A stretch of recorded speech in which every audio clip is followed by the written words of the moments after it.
قطر سے ملنے آیا ہوں صرف آپ سے. میرا سوال ہے کہ میں اہل سنت سے تعلق رکھتا تھا اور جب سے آپ کے بیان سنے میں کس فرقہ کو فالو کروں؟ بچ جائیں جی فرقوں سے. اللہ کا شکر ادا کریں اس لعنت سے آپ باہر نکلے ہیں.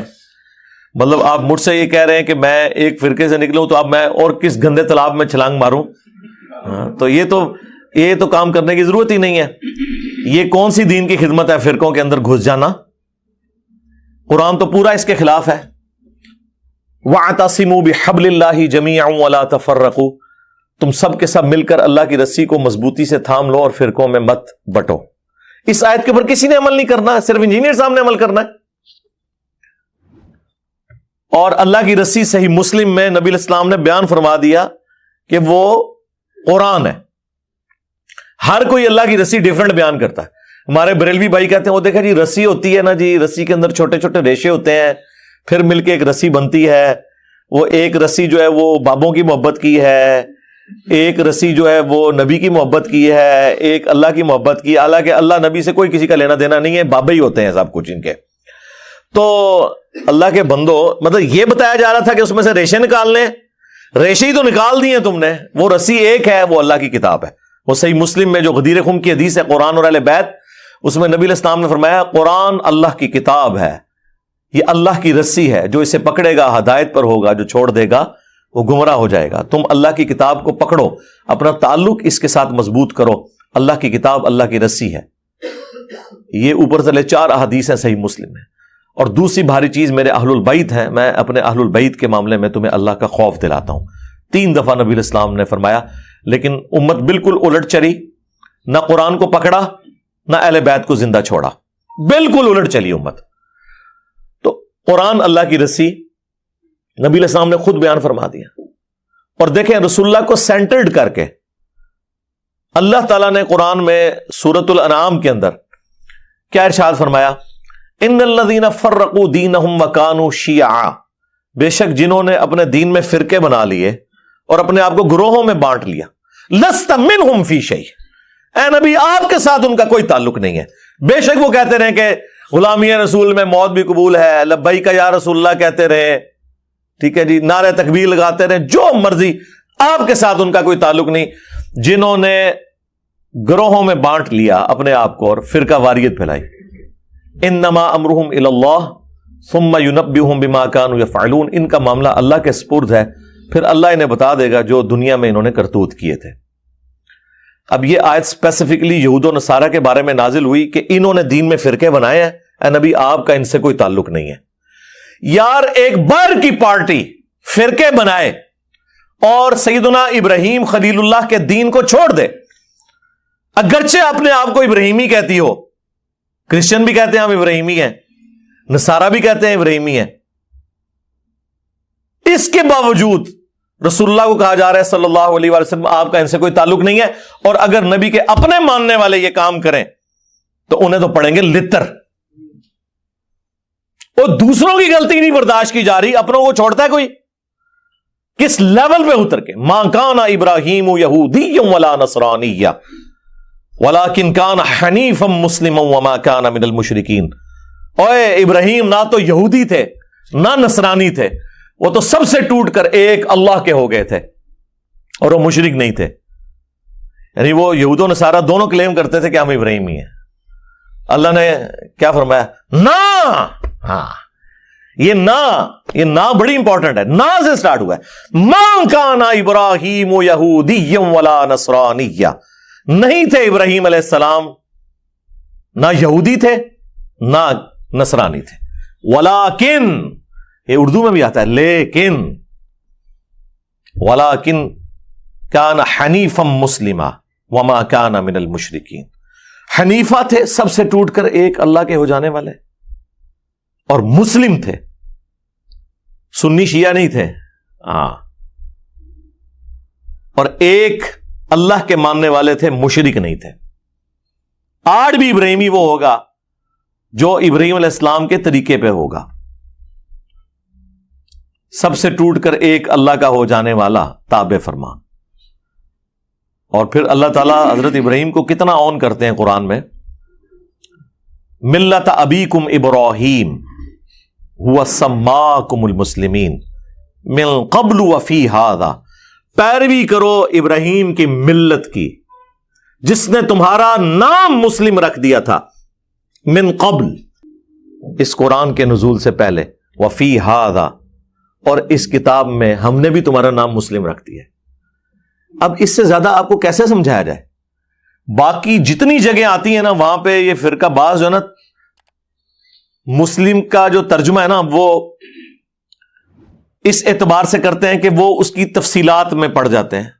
ہم کہتے ہیں نا قرآن میں ہے یا ایھا الذین آمنوا اتقوا اللہ، یا ایھا الذین آمنوا اتقوا اللہ حق تقاتہ ولا تموتن الا وانتم مسلمون، اے اہل ایمان اللہ کا تقوی اختیار کرو جیسا کہ تقوی اختیار کرنے کا حق ہے، اور تمہیں موت نہ آئے مگر اس حال میں کہ تم مسلم مرنا۔ تو وہ کہتے ہیں یہاں مسلم سے مراد ہے اللہ کے تابع فرمان ہو کر، یعنی اللہ کے سامنے سر تسلیم خم کرتے ہوئے مرنا۔ لیکن مرنا بریلوی، مرنا دیوبندی، مرنا اہل حدیث، مرنا شیعہ، لیکن پکے شیعہ ہو کے مرنا، پکے سنی ہو کے مرنا۔ مسلم کا مطلب ہے تابع فرمان ہو کر۔ اب مجھے بتائیں تابع فرمان اللہ اور اس کے رسول عز و جل و صلی اللہ علیہ وآلہ وسلم کا وہ ہوگا جو ان کا کہنا مان رہا ہے، یا وہ ہوگا جو بالکل الٹ چل رہا ہے، جو کہنا مان رہا ہے وَاعْتَصِمُوا بِحَبْلِ اللَّهِ جَمِيعًا وَلَا تَفَرَّقُوا۔ وہ کہتے ہیں نہیں جی وہ تو حدیث میں آیا کہ 73 فرقے ہو جائیں گے۔ جی حدیث میں آیا کہ 73 ہو جائیں گے، لیکن یہ تو نہیں کہا کہ بڑھاؤ۔ یہ دو الگ چیزیں ہیں۔ غیبی خبر کو انہوں نے عقیدہ بنا لیا۔ وہ تو سر صحیح مسلم میں آیا کہ قرب قیامت میں عورتیں ایسا لباس پہنیں گی گویا کہ ننگی نظر آئیں گی، یا تو وہ چست لباس ہوگا یا باریک ہوگا۔ تو اس کا کیا مطلب ہے کہ نبی علیہ السلام نے ہمیں یہ حکم دیا ہے کہ اپنی عورتوں کو ننگا لباس پہنانا ہے، یا یہ مطلب ہے کہ ایسا ہوگا تم نے نہیں کرنا؟ تو سرکار اس کو جوڑ لیں ادھر جو ابو داؤد کے اندر حدیث ہے۔ ترمذی والی سند کے اوپر کلام ہے وہ جو 73 فرقوں والی ہے، لیکن ابو داؤد والی سند جو ہے وہ مضبوط ہے کہ میری امت کے 72 فرقے جہنم میں جائیں گے اور صرف ایک جنت میں جائے گا، اور وہ نبی علیہ السلام نے اسے فرقہ نہیں فرمایا، فرمایا ہی الجماع، وہ ہوگی جماعت، مین سٹریم کی امت۔ اور فرق عربی میں کہتے ہیں ٹوٹ کے الگ ہونے کو۔ ایک درخت سے جب پتا ٹوٹتا ہے نا تو اس پتے کو کہا جاتا ہے یہ فرق ہو گیا، اس سے پتا نہیں کہہ سکتا یہ درخت بھی ایک فرقہ ہے اور میں بھی ایک فرقہ ہوں۔ سمجھ آئی؟ تو اسلام ایک درخت تھا، نبی علیہ السلام کے مبارک زمانے میں صحابہ اہل بیت ایک گروہ تھے، کوئی فرقے نہیں تھا۔ جب ان سے ٹوٹ کے لوگ الگ ہوئے، 72 پتے ٹوٹ گئے، اب وہ 72 یہ کہیں گے کہ اس درخت کو ملا کے ہم ٹوٹل 73 فرقے ہیں، یا یہ کہا جائے گا کہ یہ 72 فرق ہیں، وہ اصل ہے۔ اسی لیے میرا چیلنج ہے کسی حدیث میں اس جنتی گروہ کو فرقہ نہیں کہا گیا۔ وہ ٹیکنیکلی غلط ہے، وہ فرقہ ہو ہی نہیں سکتا۔ جس سے ٹوٹ کے چیز الگ ہو وہ فرقہ ہوتی ہے، اصل چیز تو اپنی جگہ موجود ہے۔ سمجھ آئی؟ اس کو آپ فرقہ کیسے کہہ سکتے ہیں؟ یہ لنگوسٹک میں ہی غلط سٹیٹمنٹ ہو جائے گی۔ اس کے لیے لفظ ہے طائفہ منصورہ، بخاری مسلم دونوں میں حدیث ہے، میری امت کا ایک گروہ قیامت تک حق پر قائم رہے گا، اور کوئی نقصان پہنچانے والا انہیں نقصان نہیں پہنچا سکے گا، وہ حق پر قائم رہیں گے یہاں تک کہ قیامت کی صبح ہو جائے۔ اور امام بخاری نے پتہ ہے اس حدیث کے اوپر کیا باب باندھا ہے؟ ہوا اہل العلم، اس سے مراد وہ لوگ ہیں جو علم والے ہیں۔ انہوں نے نہیں کہا کہ اس سے مراد بریلوی، دیوبندی، وہابی، شیعہ، سنی ہے، اہل علم ہے۔ بعض جہادی تنظیمیں اس کی ایک طریق سے اٹھاتی تھی کہ قیامت تک وہ قتال کرتا رہے گا حق کی خاطر، اور وہ ہمارے مال سے، ہمارے بچوں کی جانوں سے کھیلتے رہے۔ آج وہ FATF کی تلوار میں آ گئے ہیں، اور اب ہماری اسٹیبلشمنٹ اور ہمارے اداروں کو بھی ہوش آئی کہ یہ تو ہمارے بچوں کو ہی مار رہے ہیں۔ تو ہم نے تو 2013 میں ہی کہہ دیا تھا کہ یہ تانوں لمحہ پان گئے۔ اس ٹائم ہماری باتیں انہیں بری لگتی تھی، اب تو کہتے ہیں انجینئر صاحب آپ ٹھیک کہتے تھے۔ تو یہ جہادی تنظیمیں اس حدیث کو جی وہ قتال کر رہے ہیں، لیکن امام بخاری نے ان کا سارا فہم ہی الٹ دیا. انہوں نے اوپر باب باندھا ہوا اہل العلم، یعنی اس سے مراد علمی قتال کرنے والے لوگ ہیں. ہم اس قتال کے مخالف نہیں ہیں، آرمڈ کنفلکٹ کے مخالف نہیں ہیں، لیکن یہ کون سا آرمڈ کنفلکٹ ہے کہ ایک مسلمان دوسرے کو مار رہا ہے فرقے کی بنیاد پہ، لسانیت کی بنیاد کے اوپر، عقیدے کے اختلاف کی بنیاد کے اوپر؟ یہ کون سا اسلام ہے؟ ایون کسی غیر مسلم کی جان بھی نہیں لی جا سکتی ناحق. تو یہ علمی قتال ہے. اس میں وہ والا قتال بھی آ جائے گا جو اسلام کا سمم بونم ہے، ہائیسٹ گڈ ہے، اور علمی قتال. اور یقین مانے پاکستان کو اس وقت علمی قتال کی ضرورت ہے، اس تطہیر کی ضرورت ہے. جو آج آپ کو لوگ بتا رہے ہیں جی کاؤنٹر نیریٹو کریں، جی نیریٹو آپ نے بنایا تھا، کاؤنٹر نیریٹو ہم کریں. ہم تو کر رہے ہیں، اس وقت سے کر رہے ہیں جب آپ وہ والا نیریٹو بنا رہے تھے. ہم اس وقت سے آپ کو کاؤنٹر کر رہے ہیں. آپ ہماری جگہ پہ آگے کھڑے ہو گئے ہیں. اب آپ کو اندازہ ہوا ہے کہ ایک عام بندے کے ہاتھ میں اسلحہ دینے کا کیا نقصان ہوتا ہے، وہ آپ کے سامنے ہے. یہ صرف فوج کا، پولیس کا کام ہے. پولیس کا کام ہے with in country rate of the government کو اسٹیبلش کرنا، اور بارڈرز کے اوپر فوج کا کام ہے کہ وہ اسٹیبلش کرے. اور سیاست میں دونوں کا کوئی دخل نہیں ہے. اور کسی نان اسٹیٹ ایکٹر کو اجازت نہیں ہونی چاہیے کہ وہ اپنی پارٹی اور جتھا بنا کے تو غنڈہ گردی شروع کرتے ہیں. وہی دیکھ لیں جو جہادی انہوں نے پالے ہوئے تھے نا، آج یہ جتنے جیب تراش ہیں نا اور اغوا برائے تاوان کر رہے ہیں اسلحے کے زور کے اوپر، یہ زیادہ تر وہی جہادی تنظیموں کے لوگ ہیں، کیونکہ بے روزگار ہو گئے نا. پہلے بھی ہمیں مار رہے تھے، اب بھی ہمیں ہی مار رہے ہیں. تو یہ فرقہ واریت اسلام میں حرام ہے. لہذا کسی حدیث میں نہیں آیا کہ فرقے بناؤ. وہ تو کہا گیا کہ فرقوں میں بٹ جائے گی، تم نے یہ حرکت نہیں کرنی. یہ ہمیں ڈرایا گیا تھا کہ وہ 73 میں بٹ جائے گی اور 72 فرقے ہوں گے اور ایک گروہ قیامت تک حق پہ قائم رہے گا. اب وہ مجھے بتائیں، وہ گروہ نبی الاسلام کے زمانے میں آپ صلی اللہ علیہ وآلہ وسلم، آپ کے اہل البیت اور صحابہ تھے، اور آج بھی وہ ہوگا جو اللہ رسول صحابہ اور اہل بیت کی بات کر رہا ہے، اور خالی بات نہیں، ان کی تعلیمات کو لے کے چل رہا ہے. اپنے بابوں کی بجائے رسول اللہ کے قدموں میں امت کو لے کے جا رہا ہے. جو ہم عرض کرتے ہیں کہ میرے نبی سا ہے ہی کوئی نہیں، تیرے بابے تھے شاہ ہی کوئی نہیں. ہاں، کیونکہ تو بابوں کے پیچھے چل رہا ہے. تم لوگوں نے چندے اکٹھے کیے اللہ اس کے رسول کے نام کے اوپر، سواریاں سوار کی مکے اور مدینے کی آوازیں لگا کر، اور پھینکی دیوبند میں، بریلی میں، وہابیت میں، سنیت میں اور شیعت میں. اور دیکھیں کتنا دھوکہ دیا ہے، آوازیں اللہ رسول کی لگائی ہیں. یہ غدار ہیں. لوگ کہتے ہیں جی ان کے ساتھ ذرا نرمی سے بات کریں. ہم سے زیادہ تو نرم ہی کوئی نہیں ہے. حضرت عمر ہوتے تو ان کی گردنیں نظر آتی. ہم تو صرف علمی اختلاف کرتے ہیں. رہ گیا اگر یہ کافر ہونے کی اناؤنسمنٹ کر دیں تو ہم ان کی بات کرنا بھی چھوڑ دیں گے. ٹھیک ہے، مر جائیں کفر کی موت. لیکن اگر آپ اسلام میں رہتے ہوئے نام لوگے اللہ اور اس کے رسول کا تو آپ ہو غدار. تو غداروں کو تو ہم نہیں چھوڑیں گے. آپ کافر مر جاؤ کچھ بھی نہیں کہیں گے. قرآن میں ہے وَلَا تَسُبُّوا الَّذِينَ يَدْعُونَ مِن دُونِ اللَّهِ فَيَسُبُّوا اللَّهَ عَدْوًا بِغَيْرِ عِلْمٍ.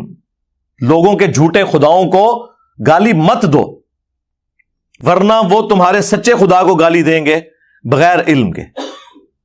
ہم نے تو خیر گالی کبھی بھی نہیں دی، لیکن یہ کافروں کے لیے ہے. مسلمانوں نے جو جھوٹے خدا گھڑ لی ہیں، جھوٹے پیغمبر گھڑ لی ہیں، جھوٹے بابے گھڑ لی ہیں قرآن و سنت کے مقابلے پہ، انہوں نے تو لمبا بنایا جائے گا علمی طور پہ، کیونکہ وہ غدار ہیں. کافر ہو جائیں ٹھیک ہے، آج مجھ سے سرٹیفکیٹ لے لیں، میں کل سے ان کے بارے میں بات کرنا چھوڑ دوں گا.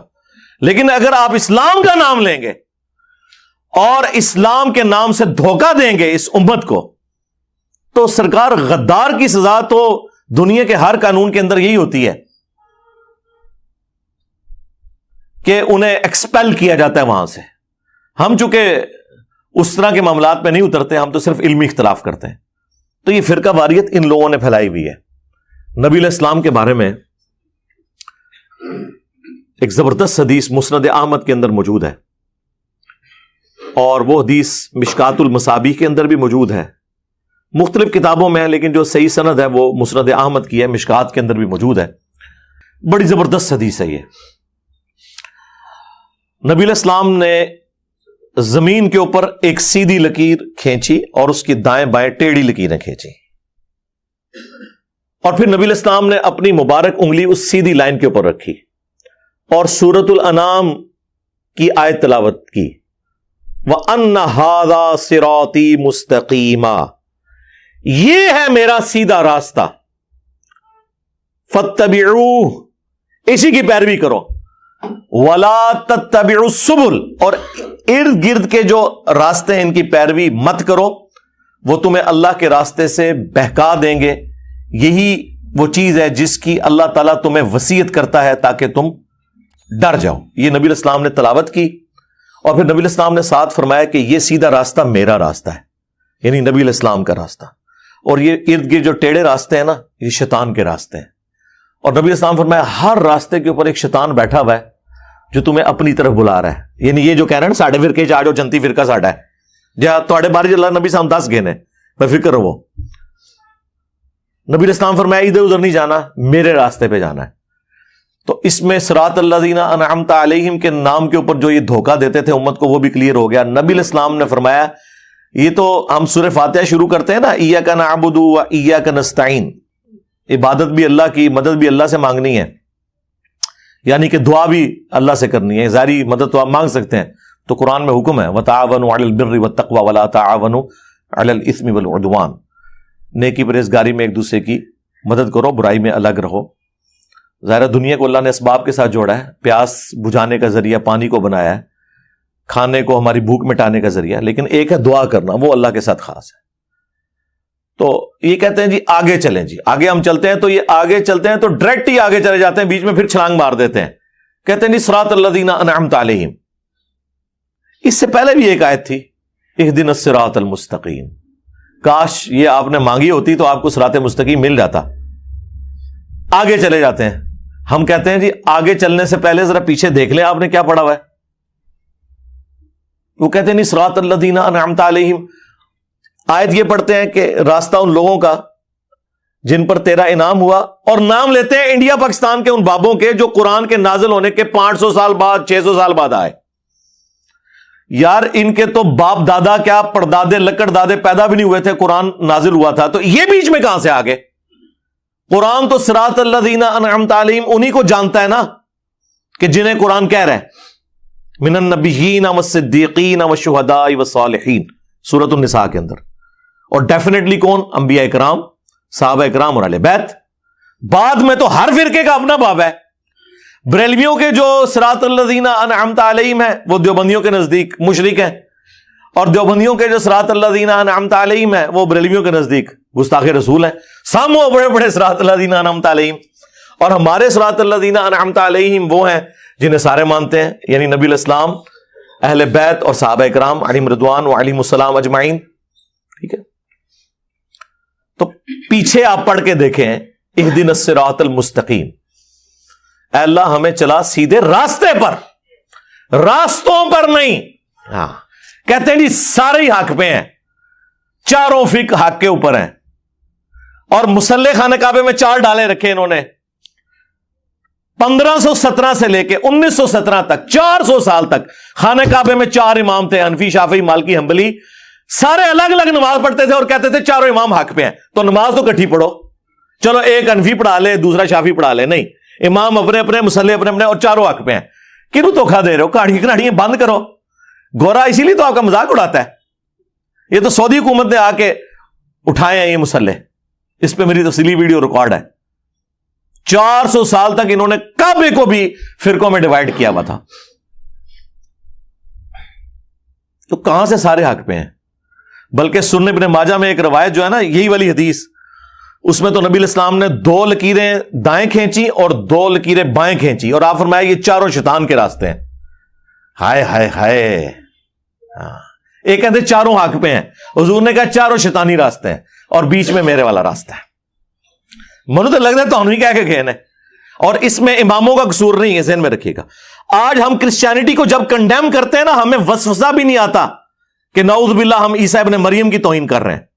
ہم ایک لمحے کے لیے بھی ان کی توہین کریں تو یہ توہین اسی طریقے سے ہے جس طرح ہم اپنے پیغمبر کی کر رہے ہیں، نعوذ باللہ من ذالک۔ اسی طریقے سے جب ہم حنفی، شافعی، مالکی، حنبلی فرقوں کو کنڈیم کرتے ہیں، سنی شیعہ فرقوں کو کنڈیم کرتے ہیں، تو اس سے مراد وہ بزرگ نہیں جن کی طرف انہوں نے اپنے آپ کو منسوب کیا ہوا ہے، وہ تو اس چیز سے بری ہیں، ان کا کیا لینا دینا ان کے ساتھ؟ انہوں نے ان کے ناموں کو بیچا ہے، اور جو اللہ رسول کے ناموں کو بیچ سکتے ہیں تو باقی امام تشیعی کوئی نہیں ان کے نزدیک، ان کو تو وہ سیل پہ لگا کے بیچیں گے۔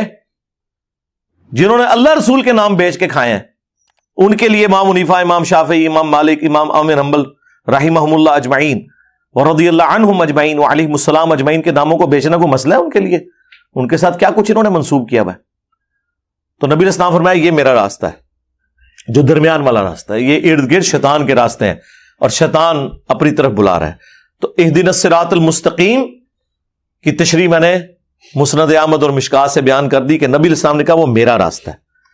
اب آپ پڑھیں صراط الذین انعمت علیہم، راستہ ان لوگوں کا جن پر تیرا انعام ہوا، ان لوگوں کے راستے نہیں، راستہ۔ تو راستہ کون سا ہے؟ نبی علیہ السلام کا۔ اس کا مطلب ہے یہ کہ جس طرح اللہ نے اپنے نبی علیہ السلام کے ذریعے امت کو ہدایت دی، ایک راستہ بتایا، اور اس کے اوپر صحابہ کرام اور اہل بیت چل کر کامیاب ہوئے، اس طرح ہمیں بھی اسی راستے پہ چلنے کی توفیق دے۔ صراط الذین انعمت علیہم کا مطلب یہ ہے،